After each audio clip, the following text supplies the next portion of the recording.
dia. Bom dia, tá todo mundo acordado aí? Bom dia. Nós hoje vamos pensar e conversar, meditar um pouco no capítulo 15 do livro de Romanos. E eu gosto muito de ver as crianças, de ouvir as histórias das crianças, de ver o modo com que as crianças se comportam. E eu acho que a gente aprende muito quando a gente tem uma criança perto da gente, porque a gente tem acesso a mais transparente natureza humana. Criança é transparente, criança fala o que pensa, criança faz a gente passar vergonha, criança... E nas relações entre eles mostram também como é a nossa natureza no relacionamento de uns para com outros. E você dificilmente vai ver uma criança de 2, 3 anos ser altruísta, não é verdade? Você não precisa ensinar o seu filho a falar, isso aqui é meu, sou eu primeiro.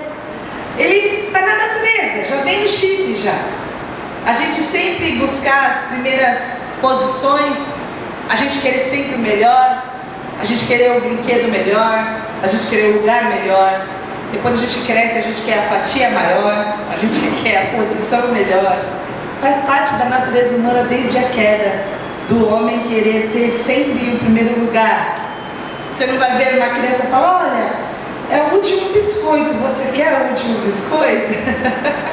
É da natureza humana você querer sempre ir na frente. E quando nós aprendemos de Jesus, que se nós queremos servi-lo, se nós queremos segui-lo, a gente precisa negar a nossa natureza, a gente precisa negar a nós mesmos. Eu acho que está arrumando ali. E Jesus disse em Mateus 16, 24 e 25, se alguém quer vir após mim, renuncie a si mesmo, tome a sua cruz e siga-me. Pois quem quiser salvar a sua vida vai perdê-la, mas quem perder a sua vida por minha causa a encontrará. Nós encontramos talvez o maior desafio para seguir a Jesus. O convite de seguir e servir a Jesus, de fazer parte da sua família, fazer parte do seu reino, inclui a abnegação. Inclui eu pegar o meu direito, eu pegar a minha vontade, eu pegar a minha justiça e submeter ao senhorio de Cristo. E às vezes a gente vai caminhando com Jesus e acha que a gente pode manter as duas coisas. Que a gente pode continuar sendo orgulhoso, que a gente pode continuar sendo egoísta, que a gente pode continuar nas nossas relações vivendo do eu primeiro, e sempre nós vamos, ao ler a palavra de Deus, a nos debruçar nas Escrituras, encontrar essa verdade de que o outro deve vir em primeiro lugar, de que o outro deve ser servido, muitas vezes em detrimento a mim mesmo. De que muitas vezes eu, estando certa, preciso ceder e servir e amar aquele que está errado, porque foi isso que Jesus fez, quando morreu por nós na cruz, sendo nós ainda pecadores. E esse é o assunto de Romanos 15, que Paulo já tinha falado conosco também no capítulo 14. E ele nos ensina sobre a abnegação. E a abnegação é uma ação caracterizada pelo desprendimento e altruísmo, em que a superação das tendências egoísticas da personalidade é conquistada em benefício de uma outra pessoa, causa ou princípio. É a dedicação extrema, é o altruísmo. A minha tendência egoísta, aquela tendência da minha natureza, de querer ser servida, de querer que os outros me vejam, que os outros me cumprimentem, que os outros me liguem, que os outros me presenteiem, que os outros se importem comigo e com os meus sentimentos. Eu abro mão de todas essas tendências que são naturais da minha personalidade em benefício de uma outra pessoa. E é sobre isso que esse texto fala, sobre a alegria que existe nesse caminho do altruísmo, nesse caminho da abnegação, nesse caminho da negação da minha verdade, do meu direito e da minha vontade. E Paulo começou a tratar sobre a divergência dentro da igreja no capítulo 14, como nós vimos na semana passada, quando nós vimos que nós não podemos julgar uns aos outros. E havia muita diferença naquele povo, porque alguns foram salvos, alguns judeus foram salvos, que eram os judaizantes, e outros pagãos, que eram chamados de gentios, foram salvos.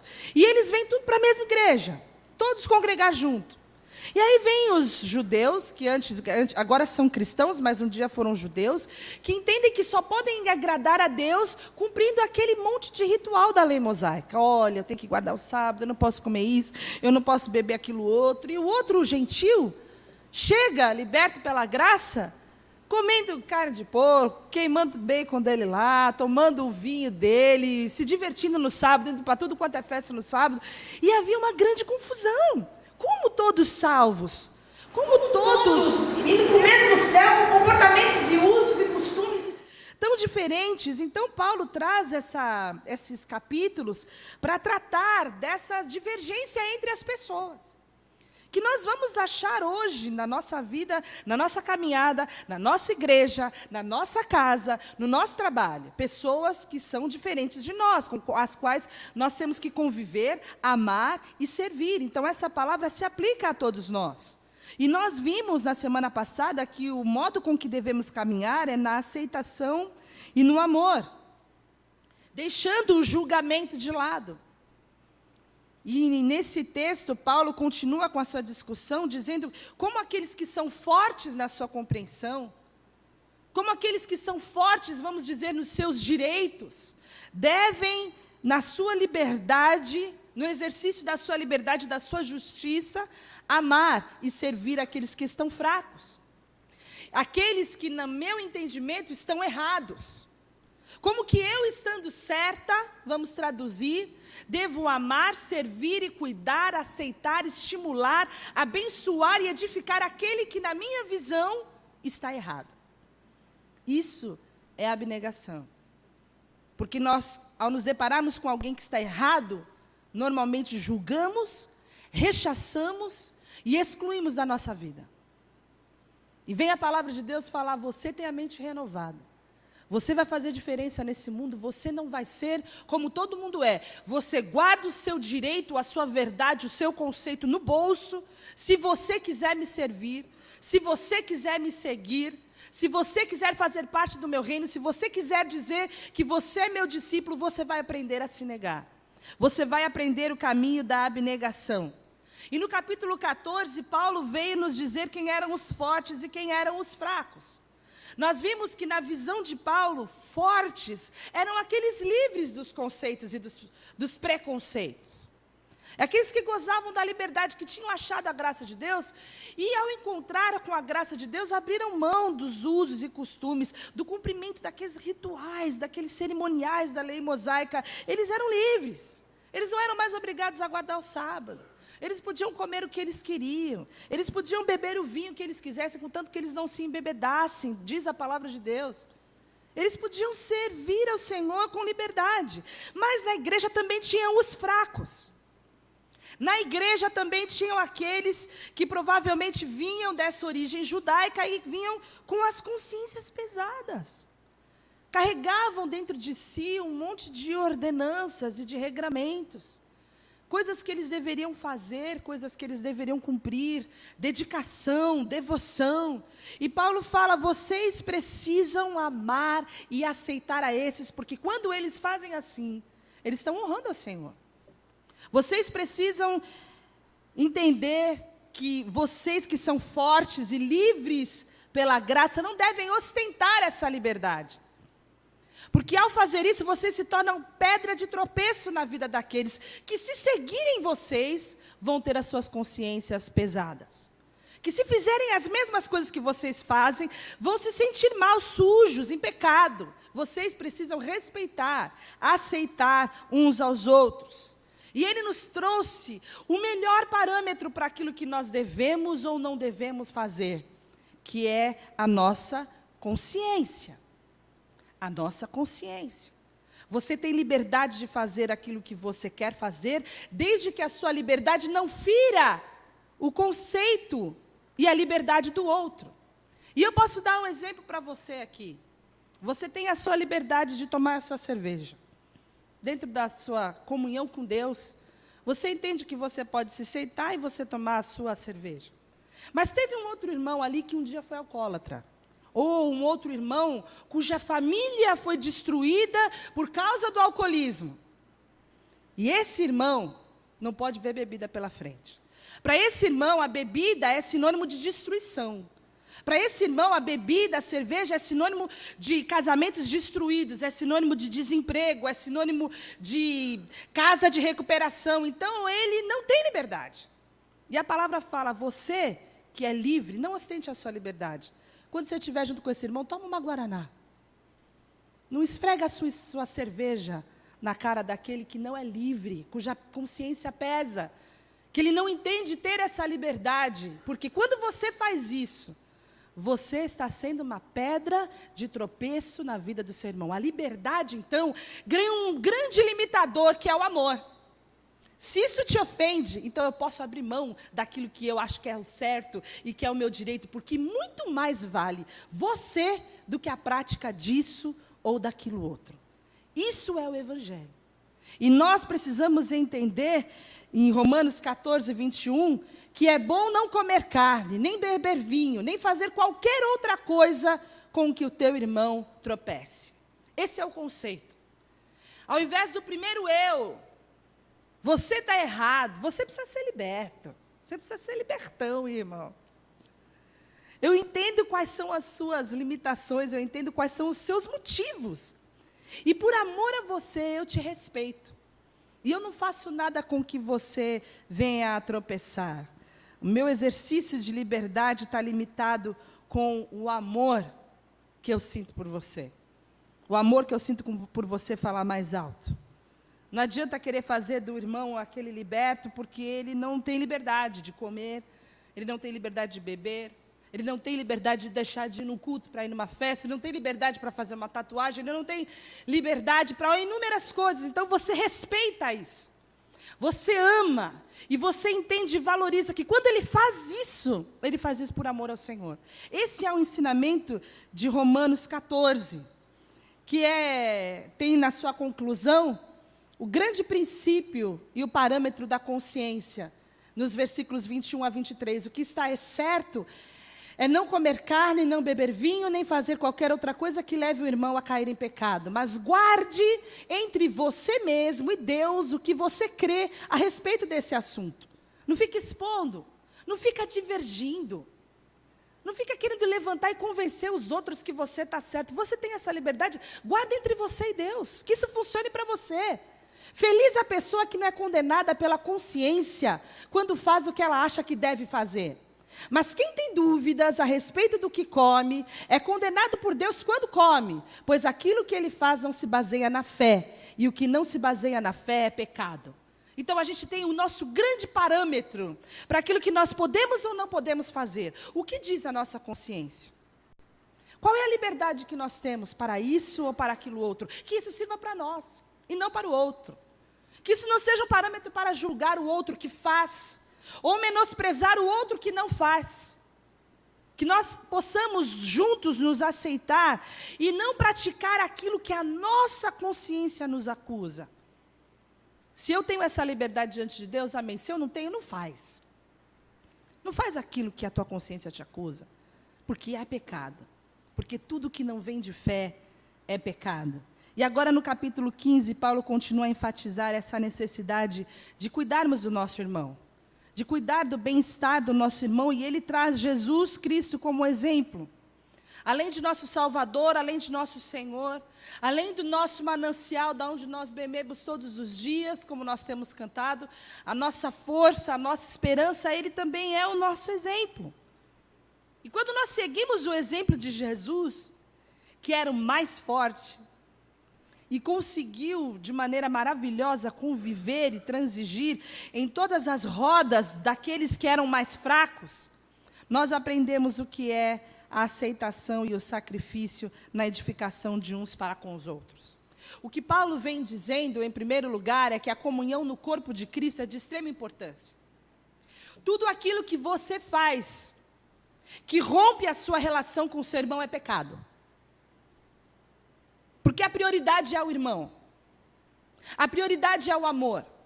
Se no exercício da sua liberdade você deixa o seu irmão para trás, se no exercício da sua liberdade você rompe a sua relação com o seu irmão, isso não agrada a Deus, esse não é o princípio basilar da palavra de Deus. E isso nós temos visto desde o versículo 3 do capítulo 12, sobre a necessidade de nós sermos humildes, sobre como o nosso orgulho e a nossa razão e o nosso direito da gente estar sempre certo estraga os relacionamentos. Como a gente precisa olhar e nos dobrar tantas vezes para olhar no olho daquele que a gente considera mais fraco. Em Romanos 12, versículo 4 e 8, nós vimos que cada um de nós é um membro importante no corpo de Cristo. Que o corpo é um sistema de pessoas diferentes.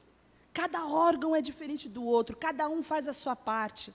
Só que juntos, sendo no meio de tanta divergência, é que eles fazem com que nós sejamos perfeitos e haja um bom funcionamento. Se todos fossem olhos, como nós falaríamos? Se todos fossem ouvidos, como nós ouviríamos? Se todos fossem mãos, como nós andaríamos? E é essa diversidade no corpo que faz com que cada um seja importante. Nós vimos depois que nós precisamos amar quem nos persegue. Ah, vocês amam quem ama vocês? Bonito isso. Agora, ame quem não ama vocês. Ame quem odeia vocês. Amem quem persegue vocês. Se vocês querem ter a mente renovada, vocês precisam dar um passo à frente. Amar quem ama você, isso todo mundo faz. Vai falar mal da mulher do bandido lá na cadeia. Falar mal da mãe dele. Vai falar mal da mãe dele. Vai encostar um dedo no filho dele para você ver o que vai acontecer com você. Amar quem te ama, todo mundo faz. A palavra nos chama a nós amarmos aqueles que nos perseguem. E em tempos de crise que nós vivemos, a palavra nos chama a honrar as nossas autoridades. A palavra nos chama a pagarmos o mal que nós recebemos com o bem, a não sermos vingativos, a abrirmos mão das nossas justiças em favor do amor de Cristo, sendo revelado na edificação de uns para com outros. Eu tenho direito, eu tenho a verdade, eu fui ofendido, mas eu coloco tudo isso debaixo da cruz de Cristo, que também tinha o direito, que Ele mesmo era a verdade. Ele foi ofendido, foi insultado, foi cuspido, e lá na cruz ele falou, perdoa-os, porque eles não sabem o que eles fazem. Lá na cruz ele reconciliou consigo a humanidade. Lá na cruz ele trouxe nós que éramos inimigos, que éramos os filhos da ira, para a sua maravilhosa luz. E ele nos chama a sermos pequenos cristos. E na continuidade do que nós vimos, a palavra fala que o amor é a dívida, a obrigação da qual você nunca estará livre. Você nunca pode dizer para alguém, eu não te devo nada, porque você vai sempre dever o amor. Sempre dever o amor. Você nunca está isento de amar, nem aquele que te persegue, nem aquele que é o teu inimigo. Se você quer seguir a Jesus, se você quer servir a Jesus, você tem que cumprir o negue-se a si mesmo. Você não pode falar que é um discípulo de Jesus e continuar pagando o mal com o mal, riscando e assassinando as pessoas emocionalmente da sua vida. Para fulano morreu para mim. Não, a palavra de Deus nos leva a amar incondicionalmente.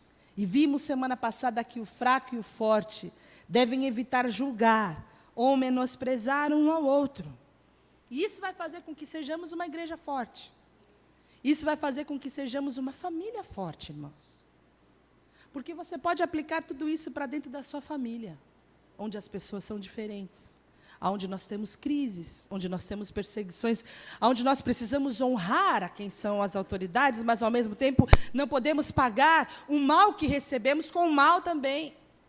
Nós devemos aplicar o amor e entender que, mesmo sendo fortes em nossa razão e nossa justiça, devemos aceitar e amar o fraco, sem julgar e sem menosprezar.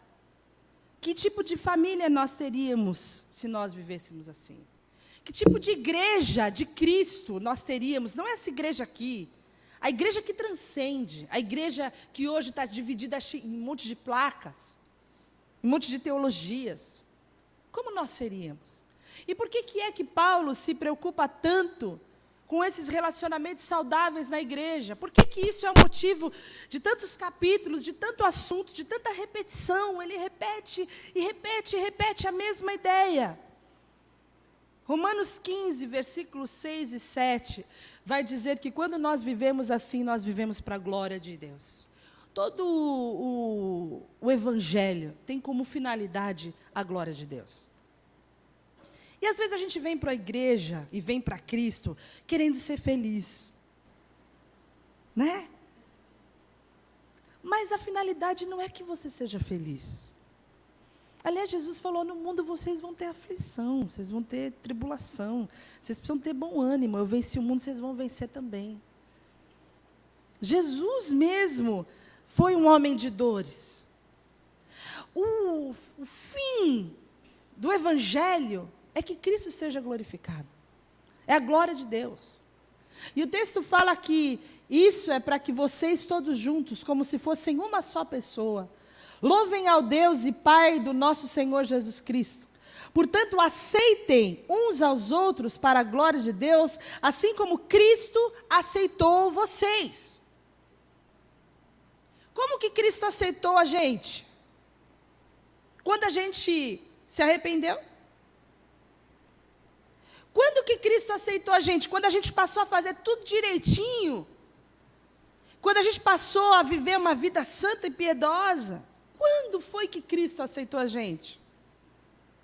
Foi lá na cruz, quando nós estávamos errados, quando nós ainda éramos pecadores, quando nós estávamos afastados de Deus. Se nós queremos viver o Evangelho, temos que entender que precisamos aceitar uns aos outros, independente de estarmos certos ou errados. Quantas pessoas você não aceita? Quantas pessoas você afastou da sua vida por serem diferentes de você? Quantas pessoas? Quantas pessoas? Glorificar a Deus através do meu relacionamento, de fulano que eu odeio, de Beltrano que eu não engulo, de Ciclano que não passe na minha frente. Glorificar a Deus na minha vida é tratar uns aos outros com um amor em comum. É entender e amar o fraco, é aceitar o divergente. Aquele que pensa diferente de mim, que age diferente de mim, que eu jamais faria uma coisa daquela, mas que professa o mesmo Deus como Senhor. E nós vemos que Jesus orou assim: Senhor, faça-os um, como eu sou um contigo, como tu estás em mim e eu em ti, que eles também estejam em nós, para que o mundo creia que enviaste. Quando é que Deus vai ser glorificado? Quando a gente for um. Quando não tiverem mais barreiras de separação entre o povo de Deus. Quando a nossa família for uma família que testemunha do amor de Cristo, tem unidade. E como foi que Jesus falou para os seus discípulos? Olha, as pessoas vão reconhecer que vocês são meus discípulos quando vocês amarem uns aos outros. Não é quando vocês tiverem roupa de santo, palavreado de santo, quando vocês subirem todos os dias na sinagoga, quando vocês fizerem jejum. Não, o mundo não está nem aí para isso. A única linguagem que o mundo entende e precisa é a linguagem do amor. E a linguagem que nós não conseguimos traduzir. Quando nós somos indiferentes ao sofrimento dos outros. Quando nós rechaçamos as pessoas de outra religião. Nós segregamos, nós julgamos. Quando nós sentamos numa roda de incrédulos e falamos, tocamos o pau junto com eles nas pessoas. Coração cheio de desamor. Como é que a gente traduz em glória para Deus a nossa vida, a nossa voz, o nosso amor, o nosso olhar, se nós somos como todo mundo é? Agora, quando nós somos quando nós encontramos o caminho da abnegação, da aceitação, o mundo começa a nos observar. Fala, mas como é que é isso? Fulano acabou de te dar um corte, você está aí defendendo ele. Fulano acabou de falar mal de você e você vai sentar na mesa junto com ele. Como que pode ser isso? E você pode testemunhar do amor de Deus. Eu era egoísta, eu era egocêntrica, mas o Espírito Santo me ensinou o caminho da humildade e hoje eu consigo caminhar junto, e eu consigo amar e eu consigo servir. E aí, quem é glorificado? É Deus que recebe a glória. Deus recebe a glória através das nossas vidas. Ao contrário, quando nós danificamos as relações, quando nós rejeitamos as pessoas, como nós somos insensíveis às pessoas, aos seus problemas, às suas necessidades, nós envergonhamos o nome de Deus. Nós envergonhamos o nome de Deus no nosso trabalho, nós envergonhamos o nome de Deus na rede social, nós envergonhamos o nome de Deus no nosso prédio, nós envergonhamos o nome de Deus. Ao invés de glorificarmos ao Senhor, nós temos tido uma péssima reputação. Por isso que a comunhão é de extrema importância na vida da igreja, porque é através da comunhão e da unidade que Cristo é glorificado, que o mundo vê e que o mundo crê. Mas não é só isso. Uma chave importante para os nossos relacionamentos é que nós precisamos considerar os outros acima de nossos direitos e das nossas necessidades. E Paulo diz que defender o nosso direito não importa quando isso está afetando, destruindo alguém que é mais fraco do que eu. Não importa. O que é mais importante, o seu direito ou o seu irmão? O que é mais importante? Deus não morreu na cruz pelo seu direito. Ele morreu na cruz pelo seu irmão. E nós, muitas vezes, não conseguimos levar isso nem para o nosso casamento, nem para a nossa vida em comum. Quando você ganha uma discussão, quem ganha? Ninguém ganha. Ninguém ganha. São duas pessoas ofendidas, todos perdem. Porque o outro deve estar sempre acima do meu direito. Porque o outro é o objeto do meu serviço, da minha dedicação e da minha devoção. É para ele que eu devo viver, para a alegria dele, para a felicidade dele, para que ele se sinta feliz e confortável, em detrimento ao meu direito. É a ele quem eu devo agradar. E nós não conseguimos trazer esse conceito para dentro do nosso relacionamento, num relacionamento que tem amor. Como nós vamos expandir isso para o nível da igreja, nas nossas outras relações? Como? Nós devemos agradar uns aos outros, irmãos. Deus nos chamou para que nós possamos agradar os outros. Nós queremos tanto ser agradados, né? A gente quer tanto ser agradado, tanto ser servido, tanto ser amado. Mas não foi para isso que a gente foi chamado. É isso que o texto fala. E aí você se pergunta, como que Paulo fala que a gente tem que agradar aos homens? Se em outras versões, em outros versículos, ele fala que a gente tem que agradar a Deus. Porque Romanos 15:2 fala, cada um de nós deve agradar o seu irmão para o bem dele, a fim de que ele cresça na fé. As mulheres podem pôr esse versículo na geladeira amanhã. Os homens vão colocar na cabeceira da cama. Cada um de nós deve agradar o seu irmão para o bem dele. Cada um de nós, a fim de que ele cresça na fé. Como?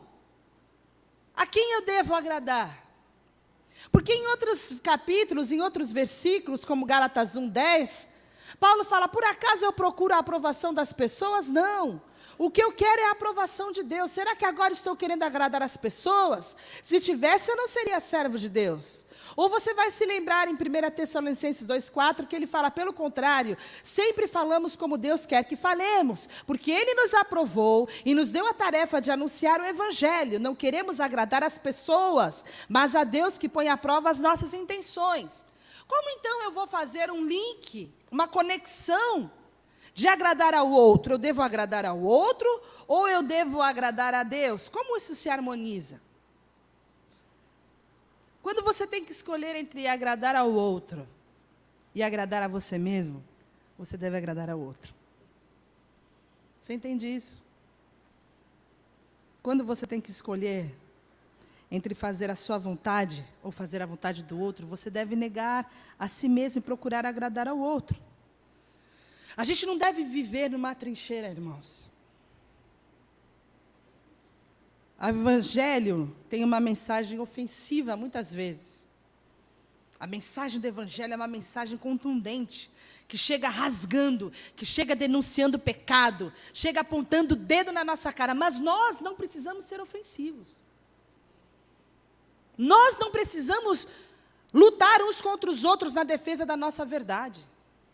Nós precisamos revelar o amor de Deus, para que essa mensagem possa encontrar graça no coração daqueles que são carentes. Mas se você tiver que comprometer o Evangelho, por causa do pecado, se para agradar o outro você vai ter que dar aquela floreada, passar aquele rosa no Evangelho, para que o outro não fique magoado com a verdade do Evangelho, então importa agradar a Deus do que aos homens, irmãos. É mais importante você desagradar o outro do que você desagradar a Deus. E você deve levar a verdade do Evangelho. Agradar o outro não é agradar a qualquer custo. Agradar a qualquer custo é agradar a Deus. A Deus é que nós devemos agradar, sem diluir a verdade, sem evitar a verdade, sem nos abstermos de proclamar a verdade. Esse é o nosso compromisso, em primeiro lugar, com o Senhor. Na defesa dos meus direitos e das minhas necessidades, eu deixo de fazer do meu jeito para poder servir o meu irmão. E a grande pergunta seria: por que meu coração se levanta? Por que tanto ódio? Por que tanto rancor? Por que tanto ressentimento? Por que é tão difícil nós tratarmos com algumas pessoas? Você vai saber com quem? Por que é tão difícil engolir certas pessoas? Deus fez essa pergunta uma vez. Antes de Caim matar Abel, Deus teve um minuto com ele. E isso está lá em Gênesis 4, 6 a 7. O Senhor disse a Caim: por que você está furioso? Por que se transtornou o seu rosto? Se você fizer o bem, não será aceito? Mas se não o fizer, saiba que o pecado o ameaça à porta. Ele deseja conquistá-lo, mas você deve dominá-lo. O pecado bate à tua porta. Por que você está assim furioso? O que te deixa transtornado? Deus não queria uma resposta, porque Ele é onisciente, Ele sabe de todas as coisas. Mas Caim precisava parar para pensar na resposta, e ele não deu a resposta certa para Deus. Ele não achou em si mesmo o orgulho. Ele não achou em si mesmo a vaidade. E ele teve a chance, Deus falou para ele: se você fizer a coisa certa, você vai ser aceito. Você tem a oportunidade, Caim, de fazer a coisa certa. Mas o pecado está batendo na tua porta. O pecado está batendo na tua porta e depende de você abrir ou não a porta. E nas nossas relações nós devemos perguntar: o que me deixa furioso? O que me deixa deprimido? Como eu posso fazer o bem? Qual é o bem que eu posso fazer para ser aceito nessa situação? Porque o pecado está batendo na minha porta. E se eu abrir a porta, é mais uma relação que se destrói. É mais um assassinato. É mais um homicídio. É mais um Caim que se deixa vencer pelo mal, ao invés de vencer o mal com o bem. O que bate à nossa porta? Quais são as necessidades da outra pessoa? Como eu posso atender as necessidades daquele que me deixa furioso? Essa é a pergunta que nós devemos fazer, porque a chave para os relacionamentos é considerar o outro acima de mim mesmo. E aqueles que são mais fortes em Cristo tem uma obrigação para com aqueles que são mais fracos. Isso está no versículo 1. Nós que somos fortes na fé, devemos ajudar os fracos a carregarem as suas cargas e não devemos agradar a nós mesmos. E essa declaração reconhece que não vai ter diferença no corpo de Cristo, porque aquele mais fraco que não aguenta carregar vai ser fortalecido pelo mais forte. Aquele que não entendeu nada, aquele que está fazendo tudo errado, vai ter do seu lado alguém forte que, ao invés de julgá-lo, vai abraçá-lo, vai aceitá-lo, e nós vamos seguir juntos. Nós somos um universo de pessoas diferentes. Nós pensamos diferentes, nós temos sexos diferentes, nós temos culturas diferentes, nós temos instrução diferente, nós temos origens familiares diferentes. A nossa forma de reagir às situações são diferentes. Como que nós podemos caminhar juntos? Nós só podemos caminhar juntos se nós tivermos esse sentido de aceitar, entender e amar um ao outro. E o capítulo 15, no versículo 7, fala: aceitem uns aos outros para a glória de Deus. O primeiro passo é aceitar. Olha, você é diferente de mim, mas eu te aceito. Você faz parte da minha vida, eu vou caminhar junto com você. A nossa tendência é rechaçar. Você pensa diferente de mim, você age diferente de mim, eu não te aceito, suma da minha vida. Mas Cristo nos chama para nos aceitarmos mutuamente. Nós que somos os mais fortes. Mas ainda temos a propensão de viver para nós mesmos. E nós devemos entender que nós estamos aqui para servir e não para ser servidos. Mas tem bebês não são assim? Precisam ser servidos por 1, por 2, por 3 anos. Depois eles conseguem comer sozinhos. Daqui a pouco eles já estão indo, mocinhas já para a cozinha, mocinhos fazer sua própria comida, ganham a sua independência. E o que vai acontecer lá na frente é que nós que hoje servimos os nossos filhos, um dia seremos servidos por ele. Não é assim o ciclo natural da vida? A mamãe dá a boquinha na boca, a comidinha na boca da criança, e aquela criança um dia cresce, e a mamãe fica velhinha, e aquela criança que vai dar a comidinha na boca da velhinha. É assim. Esse é o ciclo que nós devemos entender na igreja. Que se hoje nós fomos fortes, um dia nós fomos fracos.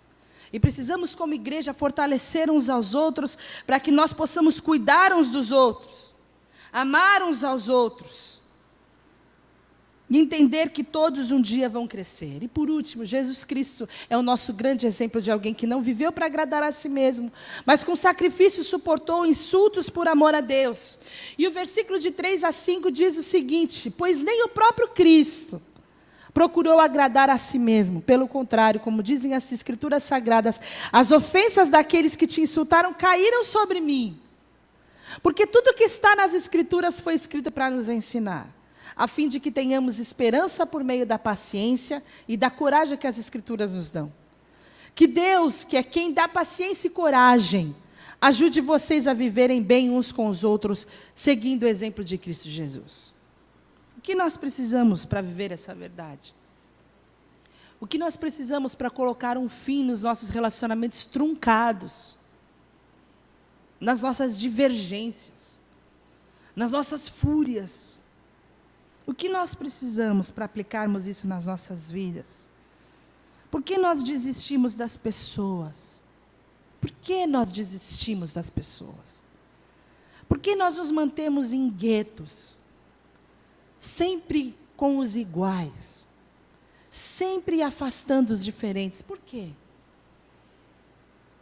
O que nos falta? Paulo fala que falta paciência e coragem. Falta paciência, não falta paciência? Você não perdeu a paciência aí com uma meia dúzia já? Já deu. Falta paciência. Falta coragem. E o texto fala que Jesus nos deu exemplo. E que nós só vamos entender isso se nós quisermos viver o que a Escritura nos chama a viver. O que a palavra nos chama a viver. Isso foi escrito para nos ensinar. Nós podemos aprender ensinamentos destruídos, que as pessoas que hoje já não fazem parte da nossa vida, recebem uma grande dose de esperança pela aplicação da palavra de Deus na nossa vida. Porque essa palavra vai trazer em nós, pela ação de Deus, porque é Deus quem dá a paciência e a coragem que a gente precisa para a gente viver bem uns com os outros. Quem nós somos? Nós somos os fortes ou nós somos os fracos? Nós somos aqueles que estão sempre transigindo, sempre discutindo para a gente viver bem uns com os outros. Quem nós somos? Nós somos os fortes ou nós somos os fracos? Nós somos aqueles que estão sempre transigindo, sempre discutindo, sempre expondo as suas ideias, sempre cheio de justiças e direitos? Nós somos aqueles que aprenderam a amar e a servir, e a abrir mão por causa do Evangelho, e a negar-se a si mesmo, e a viver a abnegação, e a viver o altruísmo. Quem nós somos? Como seria o seu casamento se você aplicasse essa palavra? Como seria? Você que está perdendo a esperança, que está perdendo a coragem, que já perdeu a paciência, que vê um fraco, que não caminha, que não cresce, e não consegue aceitar, e não consegue ajudar, não consegue amar. A pessoa não consegue caminhar junto com você, mas a palavra hoje nos dá esperança. A palavra hoje nos dá uma direção. E ela nos garante que é Deus quem vai nos dar a paciência e a coragem para nós vivermos bem uns com os outros. É Deus quem vai nos capacitar. Nós sabemos que a nossa comunhão é de extrema importância. Mas quantos nós já não temos mais comunhão quando nós nos sentimos superiores uns aos outros? Deus nos chama a levarmos essa palavra para onde quer que nós estejamos, porque nós somos aqueles que devemos viver para a glória de Deus. No nosso trabalho, nas nossas relações com os nossos amigos, na nossa relação com os nossos familiares, com os nossos parentes, da nossa relação de uns para com outros. Eu me nego, eu ajudo, eu aceito. Por causa da palavra, meu coração se enche de esperança, para que eu receba de Deus a paciência e a coragem necessária, para que nós possamos viver bem uns para com os outros. Eu não sei se você hoje se sente um fraco, que já não tem mais a força necessária para caminhar nessa vida, que já não tem mais força para influenciar, mas que entregou os pontos em relacionamentos com algumas pessoas, ou talvez até mesmo dentro da sua casa. Mas a palavra de Deus é para nos ensinar. A palavra de Deus é para nos transformar. A palavra de Deus é para encher o nosso coração de esperança, para que nós não sejamos como todo mundo é, porque a nossa mente é uma mente transformada. Porque nós vamos experimentar na nossa vida a boa, a agradável e a perfeita vontade de Deus. Sem isso, nós não vamos conseguir. Sendo os justiceiros, os certos, os fortes, nós não vamos refletir a glória de Deus, nós vamos envergonhar o nome de Cristo. Mas Deus nos chama para termos a nossa mente renovada nessa manhã. Eu convido que você faça a sua oração, que você se coloque diante de Deus, que o Espírito Santo possa te esclarecer naquilo que você precisa ser transformado, nas relações das pessoas que você precisa aceitar, que você precisa ajudar, que você precisa amar e muitas vezes ainda perdoar. Porque é na renúncia do eu que eu encontro Cristo. Posso servi-lo e posso segui-lo. Vamos orar. Que Ele escolheu bem as que não são, pra te lembrar que você não é, e que não precisa ser, o que não precisa.